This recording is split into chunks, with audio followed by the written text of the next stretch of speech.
Breaking news. सोलापूरच्या RTO कार्यालयात तात्काळ डांबरीकरण व अनेक उपाययोजना करा.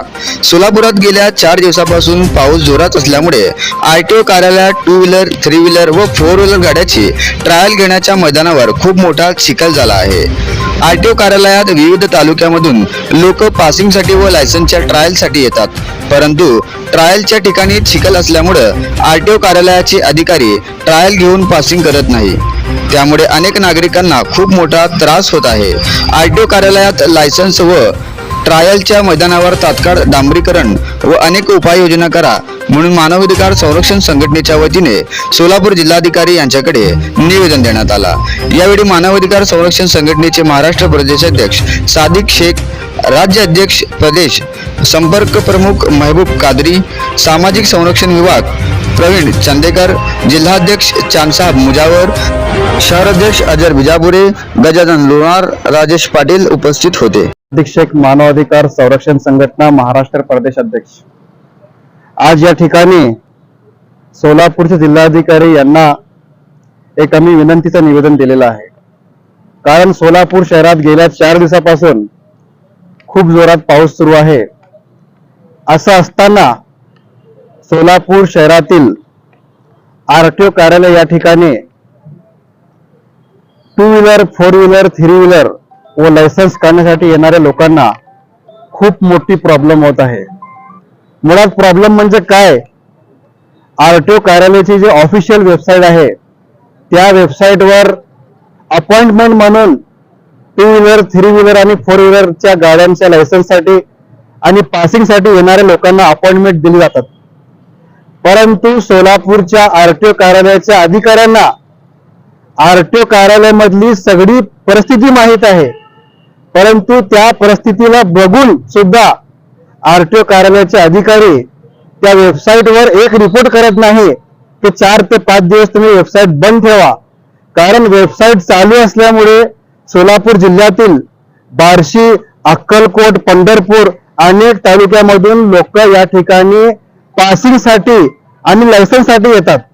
दिवसभर बसून त्यांचे लायसन्सचे आणि पासिंगचे काम पार पडत नाही. त्या ठिकाणी जे ट्रॅक आहे, ट्रॅकच्या बाजूला जे मैदान आहे त्या ठिकाणी पावसामुळे सगळ्यात चिखल सारखी परिस्थिती झालेली आहे.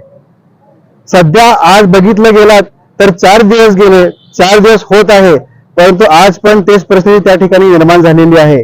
त्या ठिकाणी जिल्हाधिकारी साहेब यांना आम्ही एक विनंती केलेली आहे, आरटीओ कार्यालयामध्ये आपण जातीने लक्ष घालून त्या ठिकाणी जे लोकांना प्रॉब्लेम होत आहे, असुविधा होत आहे, लायसन्सच्या परिस्थितीमध्ये आणि पासिंगच्या परिस्थितीमध्ये ते दूर व्हावी म्हणून आज मानवाधिकार संघटनेच्या वतीने आम्ही एक निवेदन दिलेलं आहे.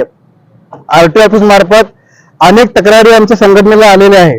येणाऱ्या काळात आरटीओ ऑफिसच्या बाबत प्रादेशिक कार्यालयाचे जे परिवहन आयुक्त आहे यांच्या कार्यालयामध्ये सुद्धा आम्ही जाऊन निवेदन देणार आहे. आणि त्याच पद्धतीने आज सांगू इच्छितो, येणाऱ्या काळात लवकरात लवकर जर हे असुविधा दूर नाही झाली तर मानवाधिकार संरक्षण संघटना गप्प बसणार नाही.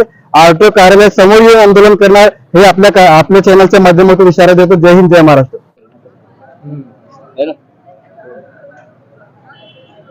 मानवाधिकार संरक्षण संगठन की तरफ से आज जिलाधिकारी साहब को एक निवेदन दिया गया. विषय ऐसा है कि आरटीओ ऑफिस कार्यालय के अंदर पिछले 4 दिनों से पासिंग के लिए लोगों को तकलीफ हो रही है. वहां पर पंढरपुर, बार्शी के सभी लोग पासिंग के लिए आ रहे हैं. पिछले 3 दिन से आना जाना हो रहा, उनका नाहक त्रास हो रहा. और यहाँ पर जैसे कि आरटीओ परिषद में आप देख सकते हैं कि चिक्कड़ और खड्डे के सिवा दूसरा कुछ दिख रहा नहीं. वहां पर वहां के अधिकारी जैसे कि वैसे बैठे हुए हैं, शासन को महसूल आ रहा है, लेकिन लोगों की जो समस्या है, जो वहाँ के मुद्दे हैं, उस पर प्रशासन लक्ष्य दे, ऐसा हमारी मांगनी है. और जो रिक्शा वालों की रोज की आमदनी 400 से 500 रुपए है, तो ये 500 रुपए कमाने के लिए दिन भर रिक्शा वालों को फिरना पड़ता है. वहां पर फिर माल वाहतूक गाड़ियां भी है, इनको नाहक त्रास हो रहा.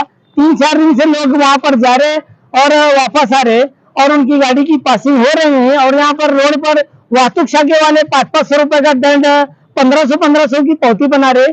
इसकी वजह से सभी वाहतूक वालों को परेशानी हो रही. इस मुद्दे को लेकर मानवाधिकार संगठन की तरफ से हमने जिलाधिकारी को निवेदन दिया है कि तात्काल आरटीओ ऑफिस कार्यालय के अंदर डांबरीकरण वो वहां पर सुविधा उपलब्ध कराए. नमस्कार.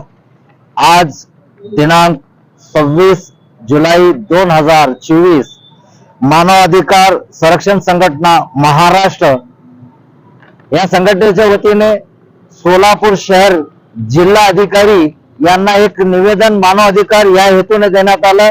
कारण या निवेदनचा पाठीमागचा उद्देश असा आहे की सोलापूर पूर्वी उपप्रादेशिक परिवहन कार्यालय असा ठरवला होता.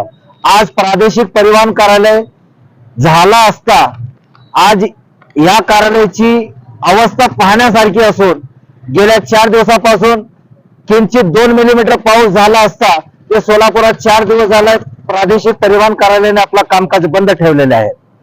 आज ह्या सोलापूर कार्यालयाला बार्शी, अक्कलकोट, पंढरपूर, मोहोळ या ठिकाणाहून वाहन नूतनीकरणासाठी इथं आणत असताना रस्त्यात जी त्यांची अवस्था होती ते तर लांबच राहिली आणि हा शासनाचा तिसरा डोळा रस्त्यावर वाहन चालवताना कुठं चालला ह्या शब्द विचारून त्याचे फोटो काढले जाते, फोटोशॉपी केली जाते, इथं दंड आकारले जाते आणि गेल्या 4 दिवसापासून ह्या कार्यालयात अधिकारी मुख गिळून गप बसलेले आहेत.